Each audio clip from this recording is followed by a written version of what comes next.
Alright, this is how the weapon masteries are looking. So we've gone into Rain of Arrows, Barbed Arrows, Hooked Arrows, Closing In, Catch Me If You Can, Impale, Dodge and Weave, Mark. This one is important. Battle Precision. This one's important.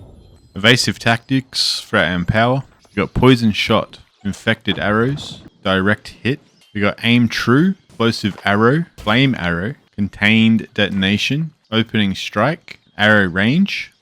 For the spear, we're using Deadly Reach, Sweep, Tenacious Sweep. The grit is really important and quite annoying, especially when other players do it back to you. It makes you unCCable. Coup de Grace, this is our bleed, our bleeding sweep. This is what applies it. We got Precise Jabs, Perforate, Rupturing Strikes, and Impactful Strikes. Skewer, Deadly Ambush, Follow Through, Deep Wound. So we get an increased bleed duration.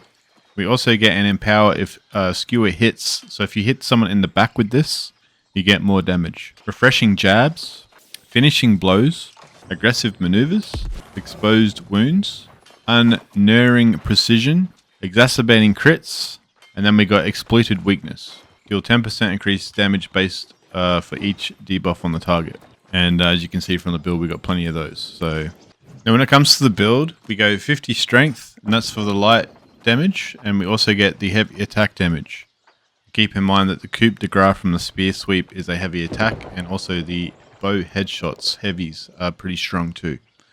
We go into 456 dexterity, so we can use a 44 dexterity food, which is banana pudding, or you can use the constitution banana parfait.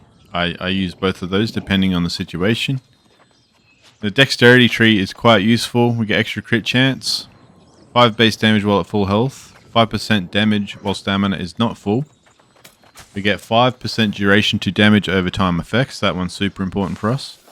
We get 5% bonus backstab and headshot damage, 10% empower for 3 seconds after successfully dodging. Weapon swapping will cleanse all stun, root, crowd control status effects for 30-second cooldown. This one's the most important one. So if you're CC'd, you swap weapon, and you're able to get out of that stun. So if you're hammer stunned, you can swap weapon and get out of it. And lastly, we get 10% crit chance while empowered. We're empowered quite a bit every time we roll actually, so we crit a lot.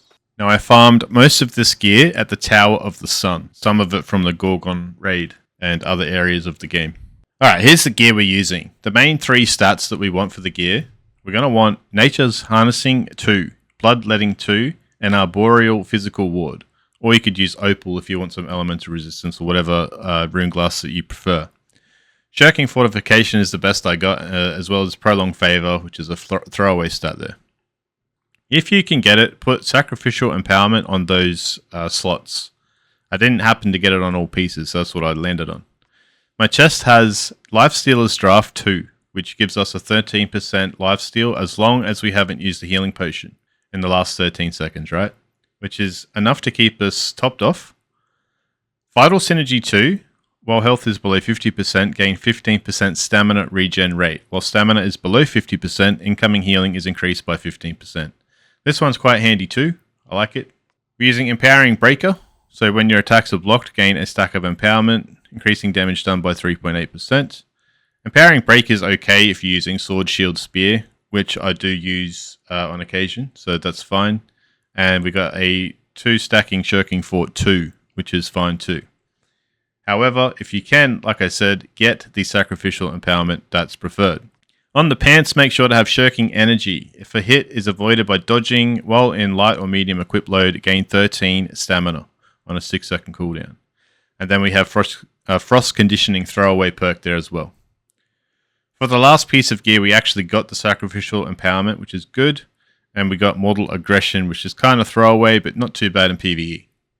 For the weapon, we are using Contagious Plague. This bow is really awesome. It basically has a ability that makes poison shot it makes a vortex that sucks in enemies with a 5-meter radius, infecting them with a cloud that follows the target hit for 10 seconds, inflicting all nearby targets with poison damage over X amount of time. We have Keenly Jagged, which inflicts a bleed on hit. And then I swapped out this perk here for Lasting Rain of Arrows. Slow and bleeds last 34% longer, and Rain of Arrows deals 18% more damage to targets 15 meters or further away. We are using Plague Strikes in case there's a healer that's annoying us, and we are using Disdained Infliction 2, which really sets this build off. Potency of outgoing dots, so damage over time, are increased by 15%. Hitting a target inflicted by your dots will extend the duration of them by 5% for 1.5 second cooldown. That's a pretty good value right there. We also have a Spear with Compounding Perforate on it, so it deals 10% increased damage based on the number of successful attacks on the target. And we also have Bleeding Sweep, which is when we land our sweep and coup de grace, we get a 16% weapon damage bleed, which is really nice as well, as we are a bleed build.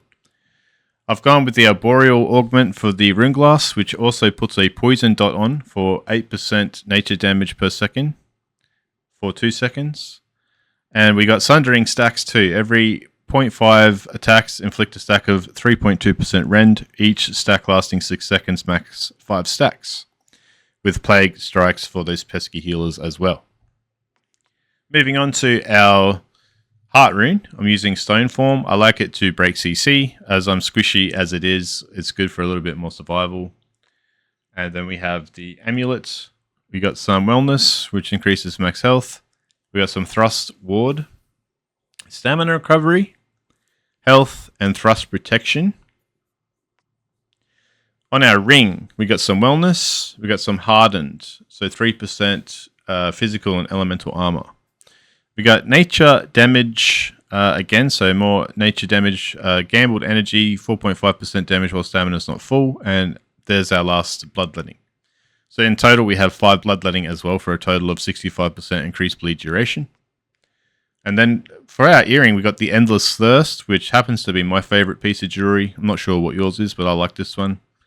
Healing consumables are 33% stronger, but survival and mana potion cooldowns are 25% longer. We got some Enchanted Ward on there, Elemental Ward, Fortifying Toast, and some Empowering Toast. Now, that all looks good on paper, but take my word for it, you are paper. If you get hit, you will go down. If you get headshot, you will die in 1 hit. If a melee gets on you, you're going to die in 1 to 2 hits. This build is not for survival. It's just pure damage. It's really hard to play, and it's really hard to live. So with that being said, have fun. Because I think this is one of the funnest builds that you can play in the game. I really like damage over time. If the person happens to end you, you can maybe have a chance of getting them back, and it also does a ton of AoE damage. So massive thumbs up from me. That's going to be it though. If you guys have any questions, let me know in the comments. Have a good day / night, and I'll catch you guys later.